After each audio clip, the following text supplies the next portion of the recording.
Pak Jokowi ini selama menjabat kerjanya bagus ya Pak? 2 jempol. Oke. Jadi isu-isu di luar sana Bapak dengar dong pasti kan? Banyak isu yang saya dengar, tapi kebenarannya kan belum tentu. Namanya isu.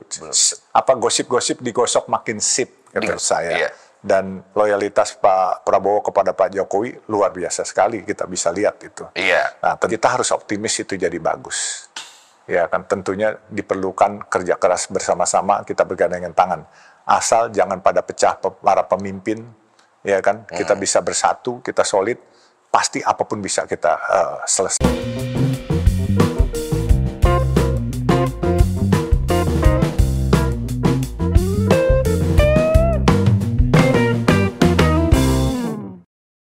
Assalamualaikum warahmatullahi wabarakatuh. Shalom, Om Swastiastu, Nama Budaya, Salam Kebajikan, Rahayu buat teman-teman semuanya. Apa kabarnya? Sampai ketemu lagi bersama saya di sini, Leonardo Sirait.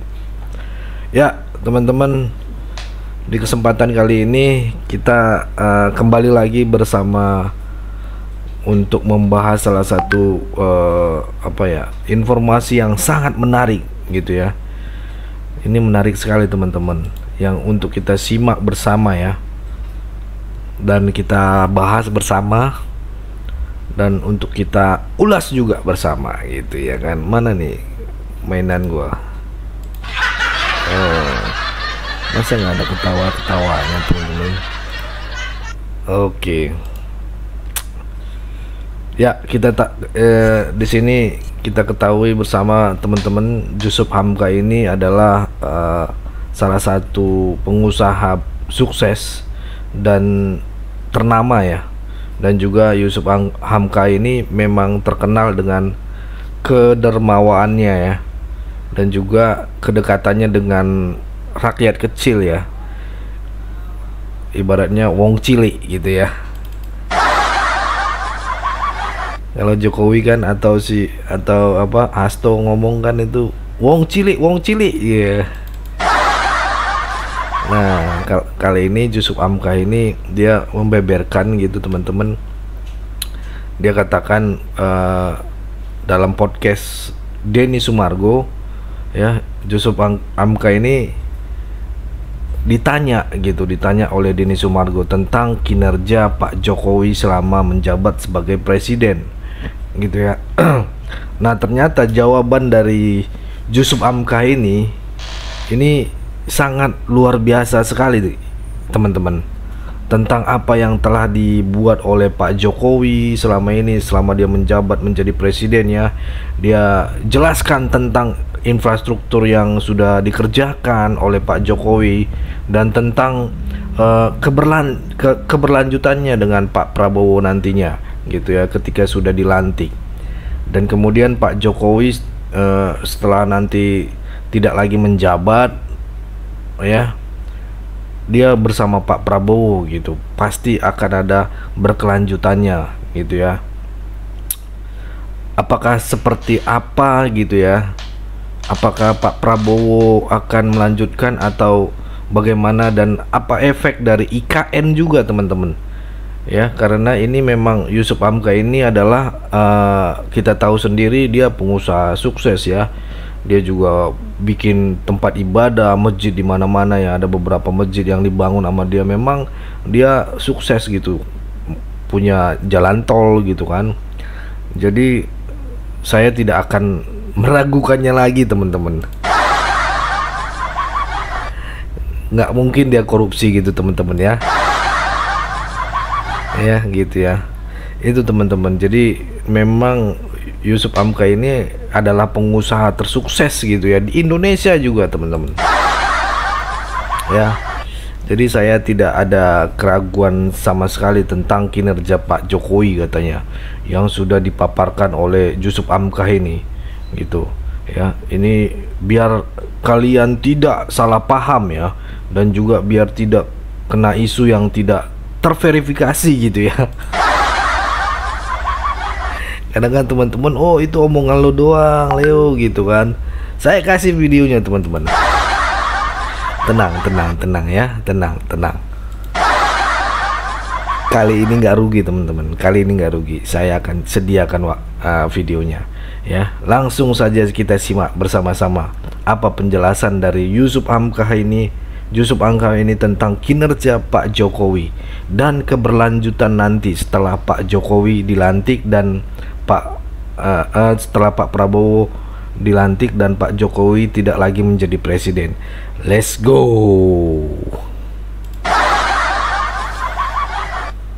Pak, Bapak kenal sama Pak Jokowi nggak katanya? Saya kenal sama Pak Jokowi. Pernah ngobrol ketemu lama nggak Pak? Nggak pernah lama. Tapi kalau di beberapa event saya ketemu Pak Jokowi, ya beliau pekerja keras lah menurut saya. Iya, itu semua orang lihat ya. Kalau Bapak menilai, kita bicara kerjanya ya, Pak Jokowi ini selama menjabat kerjanya bagus ya Pak?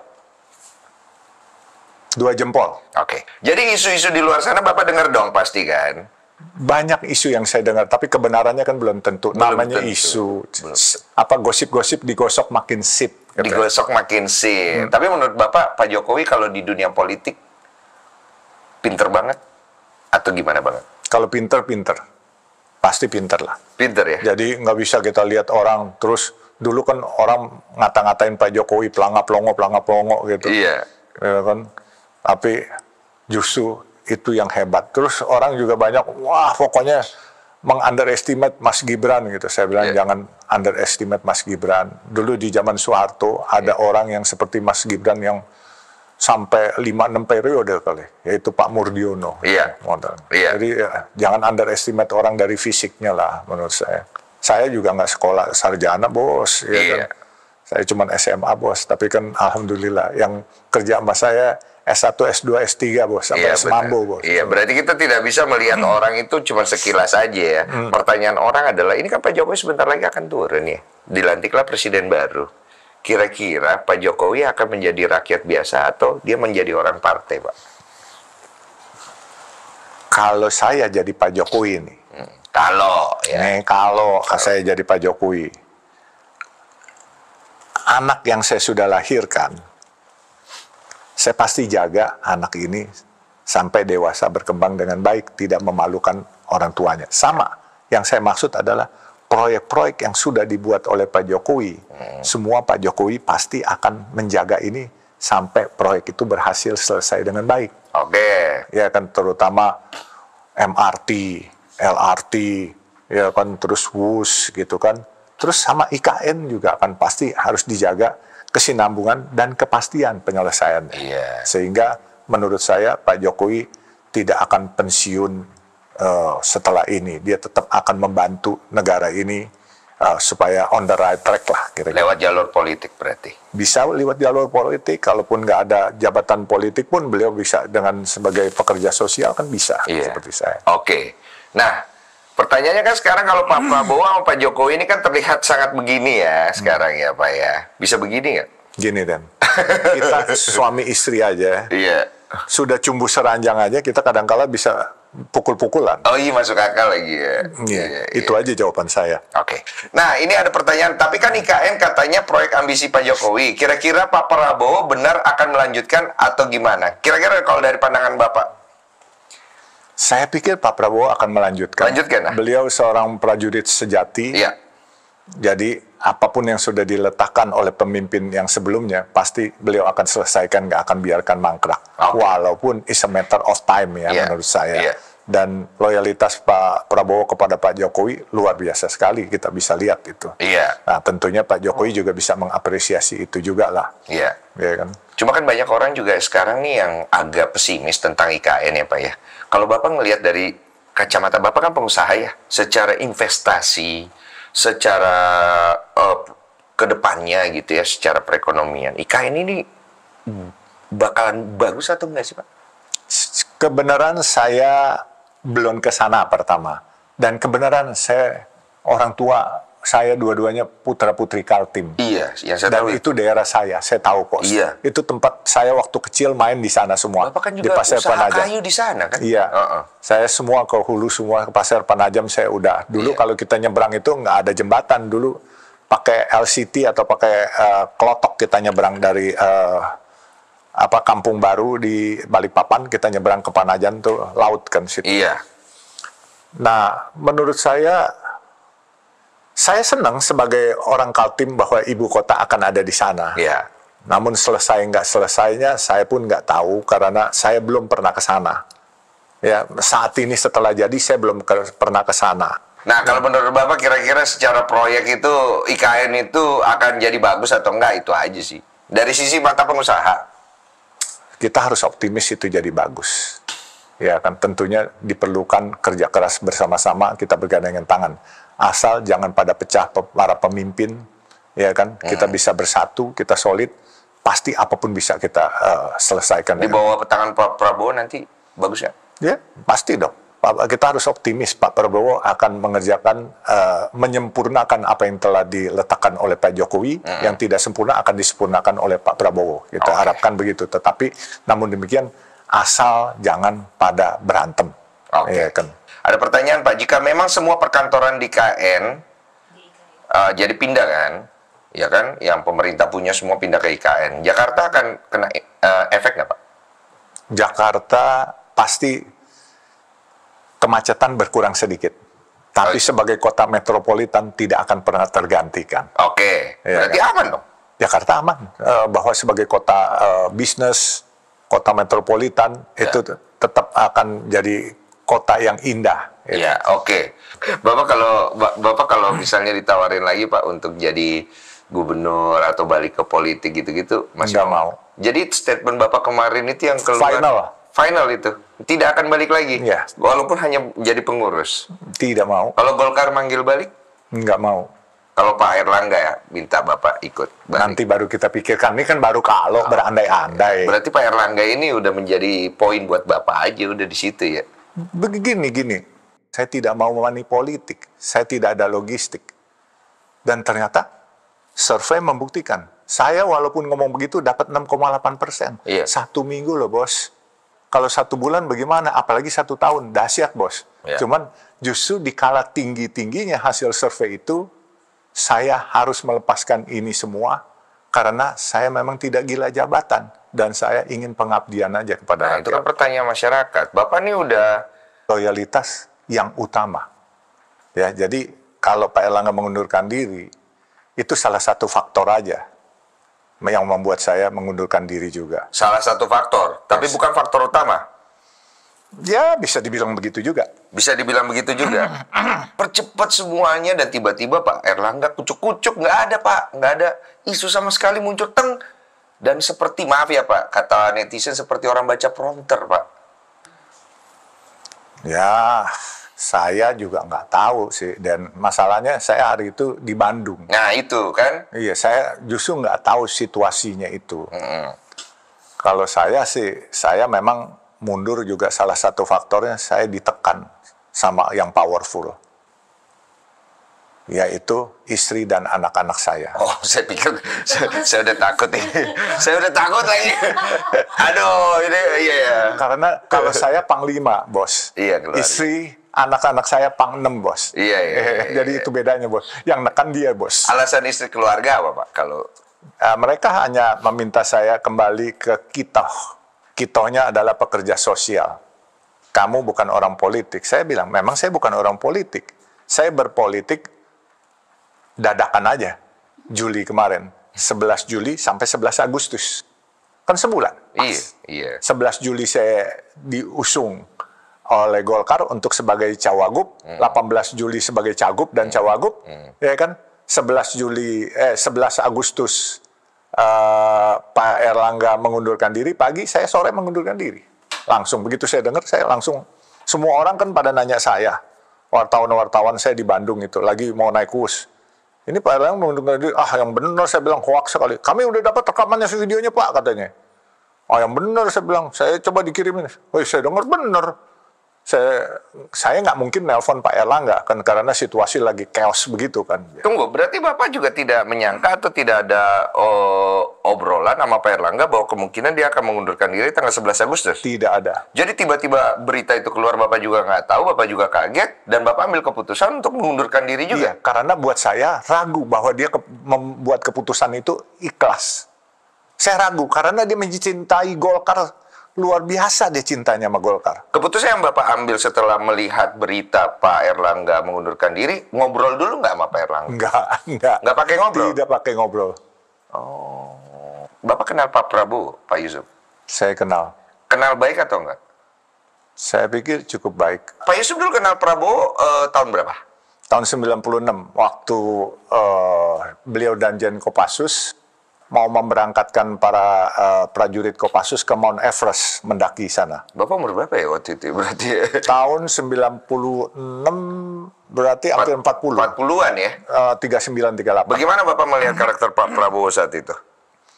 Beliau orang yang sportif, dan beliau tegas. Dan di waktu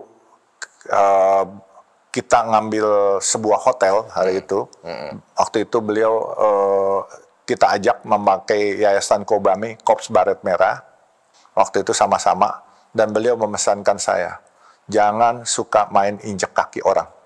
Ya, Jadi beliau walaupun mantu presiden dan Kopassus, berkuasa, beliau tidak semena-mena.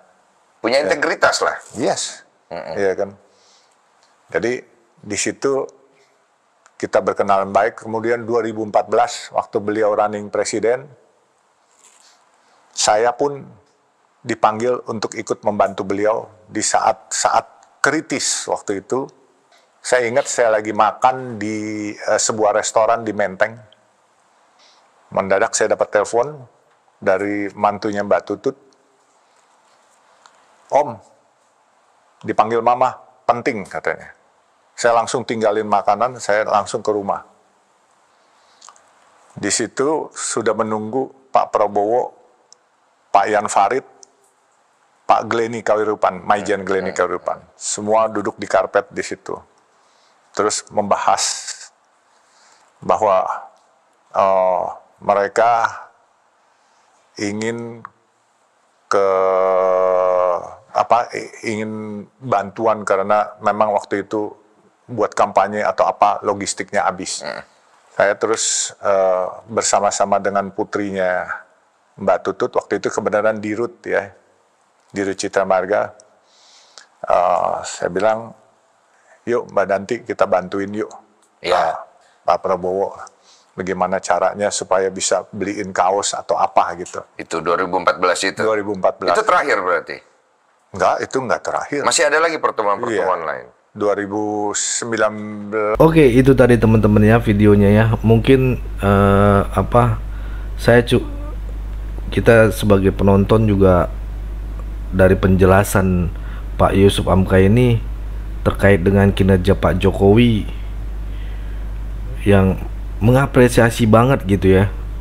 Yusuf Hamka ini bahkan memberikan 2 jempol gitu, 2 jempol gitu ya, 2 jempol ya, terhadap kinerja Pak Jokowi. Memang harapan kita juga kan Pak Jokowi tetap membantu Pak Prabowo melanjutkan perjuangan Pak Jokowi agar Indonesia menuju Indonesia emas itu ya, cepat sampai ke Indonesia emas itu yang kita harapkan. Rakyat Indonesia juga harapkan, rakyat jelata seperti saya ini juga mengharapkan. Walaupun nanti anak cucu kita yang menikmati gitu ya teman-teman ya, untuk melanjutkan menyempurnakan proyek IKN gitu ya. Karena IKN itu teman-teman adalah sejarah baru di Indonesia, sejarah baru untuk Indonesia maju gitu ya. Jadi maju